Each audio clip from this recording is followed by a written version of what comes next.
Irashaimase! Hello and welcome to Fataris' Kitchen. I'm your host, Chef Fataris. It's time once again for Shoot 'em Up Saturday, and on the menu this Saturday we have Kiki Kaikai, the 1986 arcade prequel to Pocky and Rocky. What kind of taste will it have? Let's get cooking and find out. From developer Taito, Kiki Kaikai would release to Japanese arcades in 1986. It would see ports to the Famicom, the PC Engine, and the MSX. It did have an English bootleg release known as Night Boy. I couldn't find any information about an official English release, but this Arcade Archive collection appears to have just that. Going to the main menu of the Arcade Archives, we see the Japanese version as well as the English version available. The only functional difference I could see between these two versions in my playthroughs is the title screen. You have Kiki Kaikai written in English on the English version, and the Japanese version has no subtitle at all. Of course, this being an Arcade Archives release, you do have the high score mode as well as the caravan mode. Starting the English version, we're taken to our controls, and then we go into the emulation. Putting credits in the machine, you do have the ability to play this game two-player. However, it is two-player alternating, not simultaneous. Starting the game, we played the protagonist, Sayo-chan. She's visited by the 7 lucky gods, who unfortunately are suddenly kidnapped by mischievous yokai, or as the English manual names them, goblins. So, being the dutiful shrine maiden that she is, Sayo-chan sets out to rescue the 7 lucky gods from the yokai. So as far as enemies are concerned, they're these really cute Japanese monsters, very, very fitting to the theme. Gameplay, we're playing basically a top-down run and gun. We have the ability to fire in the 8 directions that we can move. Unfortunately, we don't have anything like strafe movement. That would make the game significantly easier, but for the time, that's not surprising that that's not present. As far as weapons are concerned, we have 2 primary weapons. So there's our talisman,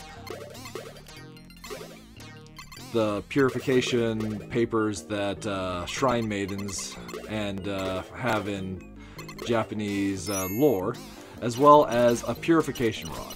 They behave in different ways though. The purification rod doesn't actually defeat enemies, it actually waves them away. It is also possible to use the purification rod to deflect some enemy bullets, but not all, so you'd have to experiment in the gameplay to see what works and what doesn't. There are several power-ups that can power up our talisman shots. There are the blue, which are very important. Those are our range up. There's a yellow, which increases the size of our talismans. Red, which basically gives it a piercing shot effect.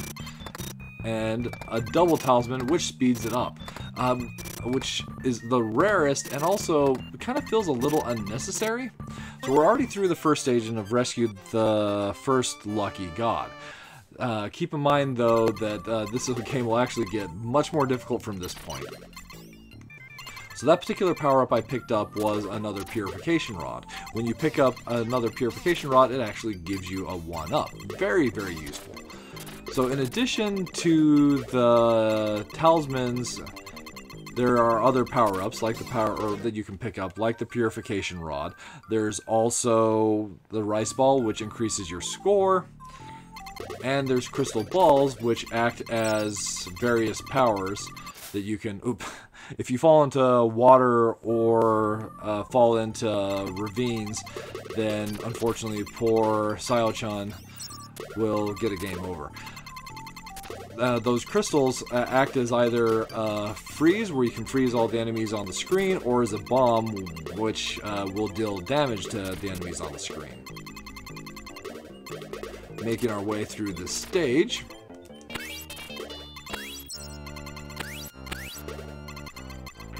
We're nearing our second boss, just a little bit further to go.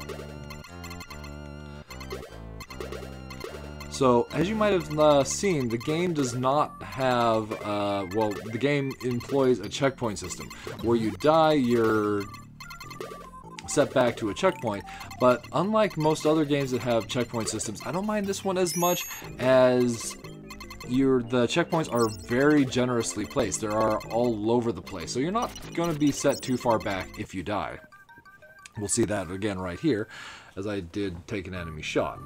So one thing we need to do in every single stage is collect the key in order to access the yokai boss at the end of the stage. If we don't have that key, we won't be able to fight the boss.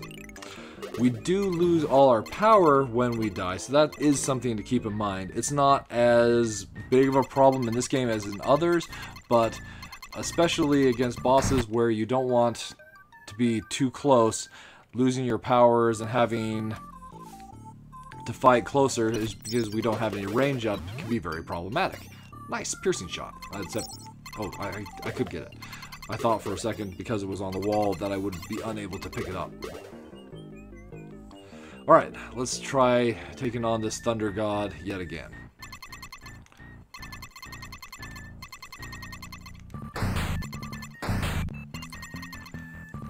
So that's basically what we have here for Kiki Kaikai. For the time, I feel it's a really fun and ambitious run and gun. It's quite enjoyable to play. It's got great sound design, but there are a couple complaints I do have about it. One main complaint. So the game does have a fair bit of difficulty, but that's not necessarily the problem. However, even though it's an arcade title, there is no continue system. Instead of continues, well, you have a continued chance. Once you run out of lives, there'll be a match number that comes up.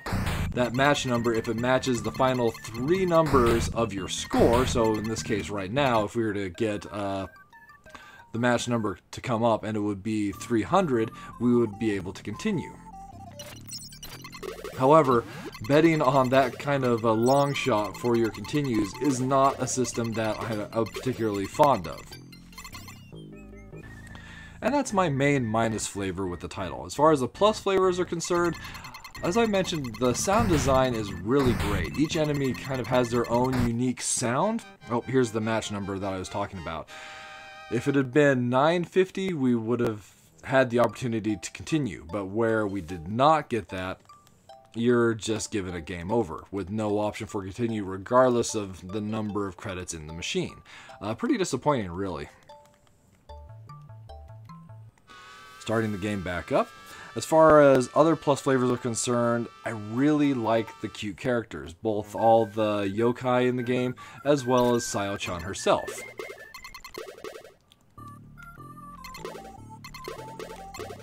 She really is a cute protagonist, and there's a ton of different animations and, unfortunately, death sprites for her that feel quite unique for the era. Like if she falls into the water, as you saw, she's covered in, or she like sinks into the water. If you fall into a ravine, she disappears in there for a moment and then ascends to heaven as a ghost. Oh, sweet, I can show off the freeze technique. We'll use our purification rod, just sweep these enemies away to get the key. There's some snake enemies that if they touch her, her death animation is the snake wrapping around her neck. It still looks cute even if it's like, oh, that's a little bit sad. But that's just one of the things I just really enjoy about the title, is just all the different animations and the unique monsters and these bosses that we fight as well, like Beanhead here. So, that'll just about wrap it up for this week's episode of Shoot 'em Up Saturday. Kiki Kaikai, definitely a fun title to have a look at, and one that would give rise to the cult classic Pocky and Rocky and Pocky and Rocky 2 on the Super Nintendo. So, as always, if you're interested in checking this one out, it is available on the Nintendo eShop and the PlayStation Network store for the Nintendo Switch and the PlayStation 4, respectively. So, that'll just about wrap it up for this week's episode of Shoot 'em Up Saturday. As always, I want to thank you so much for coming out and joining me this week, and I look forward to seeing you again next week.